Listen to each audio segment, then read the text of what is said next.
Good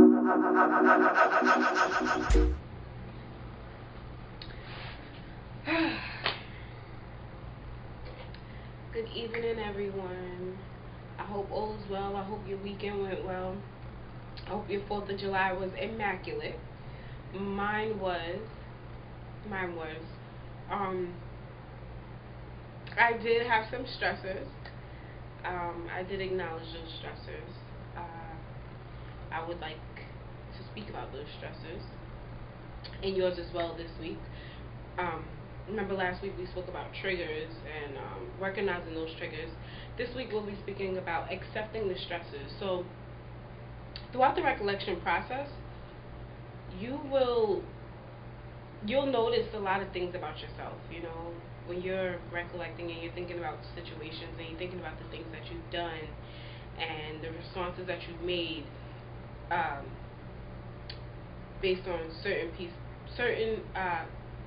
person's um, triggers or their moves, their actions. I don't want to say this is for the ideal because it's not for the ideal. This is for the extraordinary, you know? So if you are not the ideal person,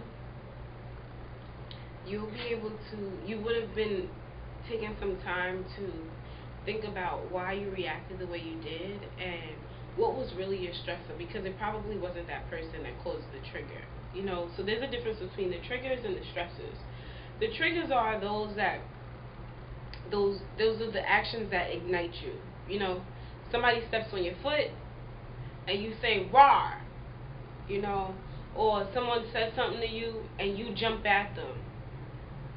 That's the trigger.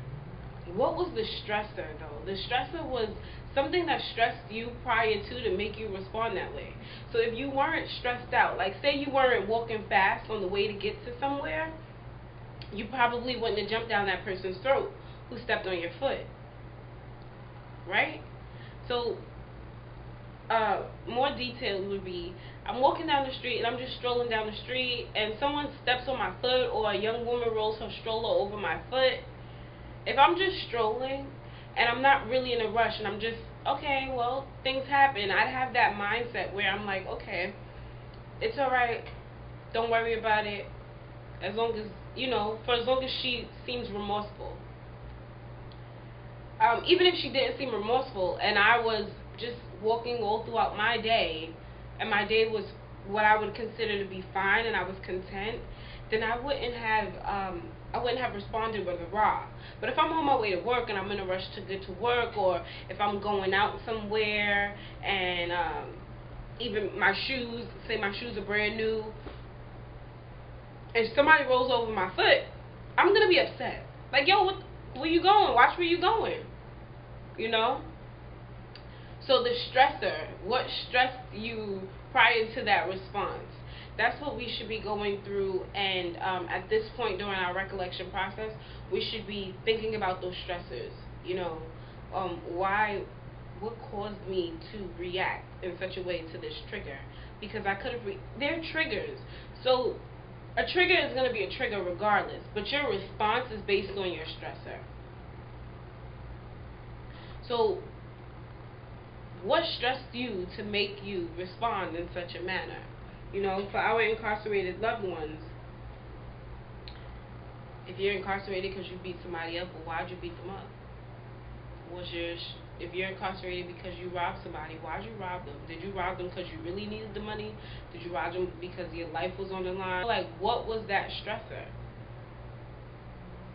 And if that was the case, when you think about the stressor, was there a way that you could have possibly thought about it differently in that point in time? You know?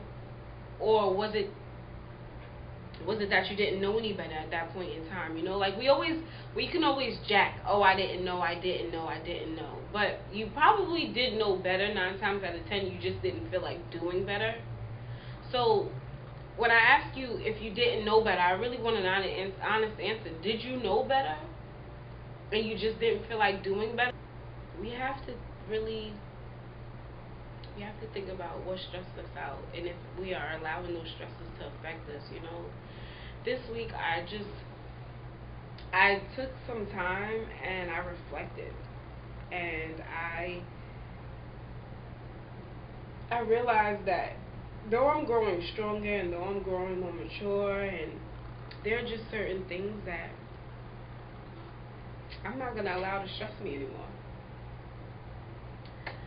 So, I met someone, right? Say I met this person, I'm I could not be growing fond of this person. The person is a cool person, a great person to hang out with. But because I am learning and I feel like I know myself way more now than I did maybe 3 or 4 years ago, I know that there are certain triggers that people have that will trigger a characteristic in me that I never want to go back to. Right? So with that, and the foresight of my experience, the foresight that I gained from my experiences, I just cut this person off out of nowhere. Now, of course, this person is probably going to feel a type of way if this person finds out that I cut them off out of nowhere, which they did. I got caught, you guys. It was such an awkward situation. But we're not going to get into that because that's personal. But yes, they're going to feel the type of way, but it wasn't about them. It was about me. It was about me seeing, okay, well, you're capable of these characteristics, and those characteristics are characteristics that bring out these negative characteristics in me. So, I'm not even going to allow any triggers. And because I'm not stressed right now, and I don't want to be stressed later on, I'm literally just going to remove myself from any equation that we could possibly be in together. Right? And that was quick, easy. Boom, I just met this person. Nothing went on. Maybe a date or two. That was it. Noticed some things. Remove myself from the equation. Regardless of any ignitions, regardless of what the person looks like, or regardless of the attractiveness coming from the person, or the attractiveness that I have towards a person, regardless of that, because it's about my mental. And that's what this entire thing is about. It's about your mental. You have to hold down your mental. In order for you to hold down your mental, you need to learn your mental. You need to know your mental. You need to grow with your mental.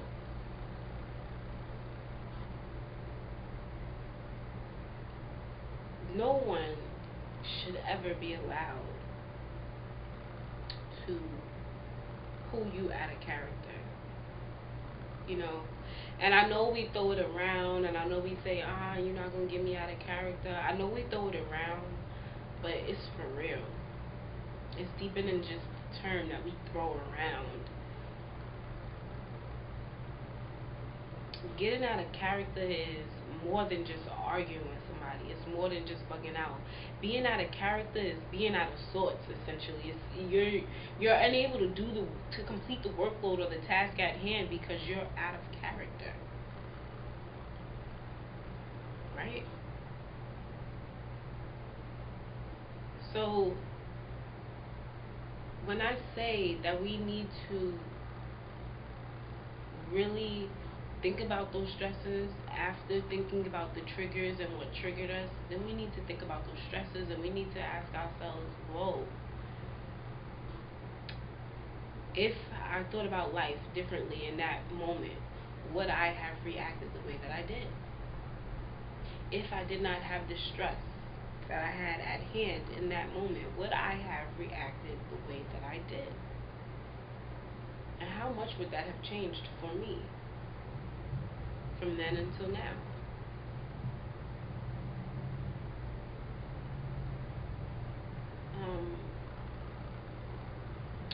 Accepting those stresses, because let's be honest here. Let's be really honest. You cannot be stress free. It's not real. Life is stressful. There are stresses in the world. A light, regardless of whether you enjoy that light or not, it is a stressor. Right? It puts a strain on your eyes, puts a strain on how you see things. Something as little as a light can be a stressor.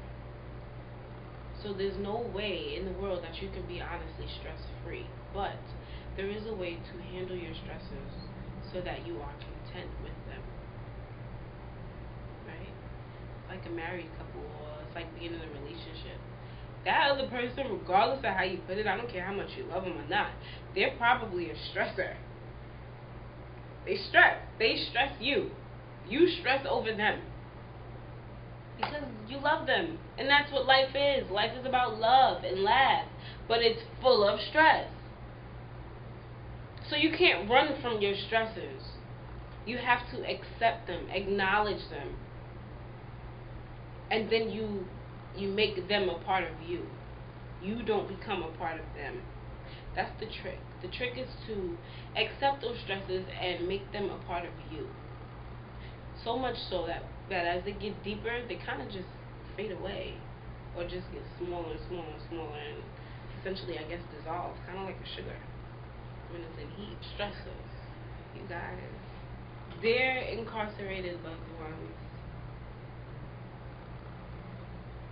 accepting your stresses is going to be very difficult for you, especially if you are a narrow-minded person.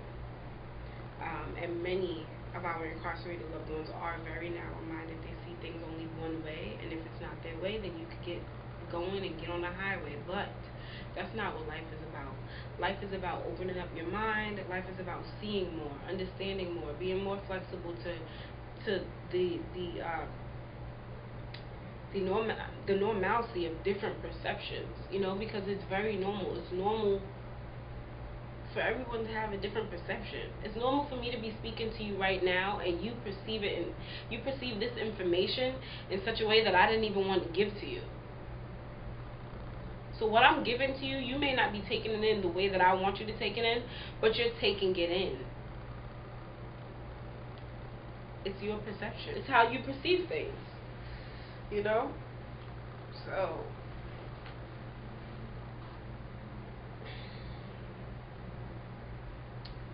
stressors. Dear Ink family members, I know you have stressors too. Your Ink loved one is probably a great stress on your life. And I am someone who can empathize with you, and I will. And I'm someone who can sympathize with you, and I will sympathize with you. I am. I'm sympathizing with you because it's a lot. It's a lot. It's hard.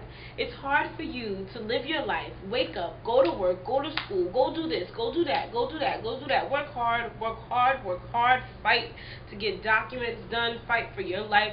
Wake up and you're motivated, and then you got to think about motivating this other person who probably is not as motivated as you would like them to be for themselves, but you just got to motivate them to keep them going. It's hard. That is a stress. He or she is a stress on your life, but you love them, so you will be there for them. And remember what I said, patience. Patience is key. The worst thing that you can do is apply those stressors or channel those negative energies from your stressors throughout your day onto that loved one, even if they are channeling theirs onto you, right? So the trick is to create a blocker, but we'll speak about that later on.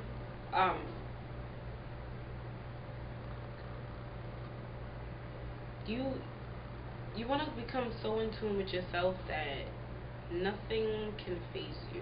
This is it. Somebody walking down the street bumps into you, boom. Alright, you bumped into me, but I'm good though. Wipe that shit off because you can't have my positive energy. You know what I mean? Like, you gotta be so secure within yourself. And it makes you feel good as you start becoming secure within yourself. The looks that people give, it don't matter no more. You don't care. You don't care about any of that. Because I got this money in my bank account. Because I got this smile on my face. Because I got these nice clothes on. Because I got this nice life. I got these loving family members. These loving, loyal, supportive family members. Whatever you have that keeps you going, that's yours. Even if it's a dog, that's yours, and you should be happy about it. And that, because that is what makes you happy, nothing else should bother you, because you have what makes you happy.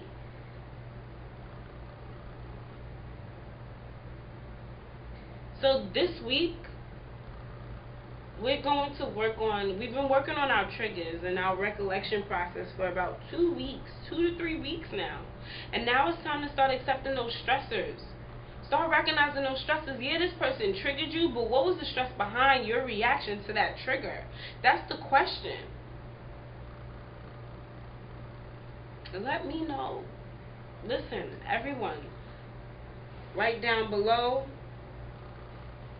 subscribe, send this out, think about it. Think about the question. Think about it in terms of yourself. Listen, you don't have to have incarcerated loved ones. We don't have to have inked loved ones to relate to what I'm saying, to relate to a life. It's just that our inked loved ones need a little bit more support than we do. But that's okay. I'm here to support everyone, not just our inked loved ones.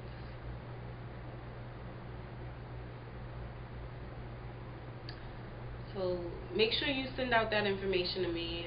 I've spoken over the week. I've spoken to some few people. I'm happy. I'm thankful for those people. Thank you for sending me your information. Thank you for sending me that mail. This will be great. I'm looking forward to working with you guys. Subscribe, share, speak out. We cannot complain if we are indirectly aiding, right? So you don't want to indirectly aid. And if you're going to complain, you want to make sure you're helping, you're assisting in the growth process of our community, our minorities, our men, our black men. Man, our black men. I hope I live to see the day where they start doing better, where they start treating us black women better, where they start understanding where we come from as far as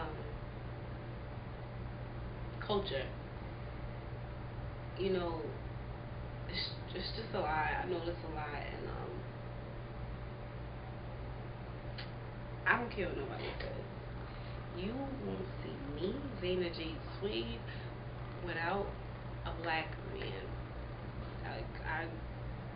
I give it all to my black man. So one day down the line, not right now, one day down the line, somebody's gonna get all of this lot of bit of loving from this little bit of person.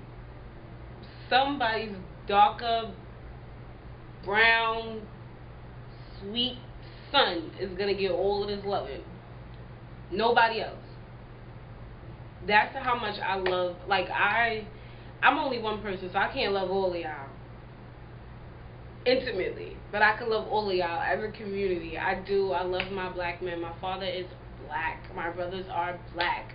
I see my grandfather, my uncles. You see me. This is where I come from. So I would love for some more women to assist in this process, because you cannot complain about a black man treating you or speaking to you any type of way if he is broken. He's broken, honey. So before you decide to start getting into a relationship with him, fix him. It's not your job to fix him, but before you decide to start complaining and doing this and doing that, why don't you aid in the growth of your race and your culture before you decide to start? Right? Because our men, they're broken, and they're broken probably because of a female. Maybe a mom, maybe an aunt, maybe they were left. So just share the videos, speak out, feel free to converse with me, contact me, email, phone if you have it, Facebook, Instagram. I do answer. I do. I can get busy throughout the week, but I do answer. I try my best. So, yes, we'll be speaking. Think about those stresses, accept those stresses, and we'll be back next week with more. I love you, my Malaysia Bold Thought Tiens. Okay?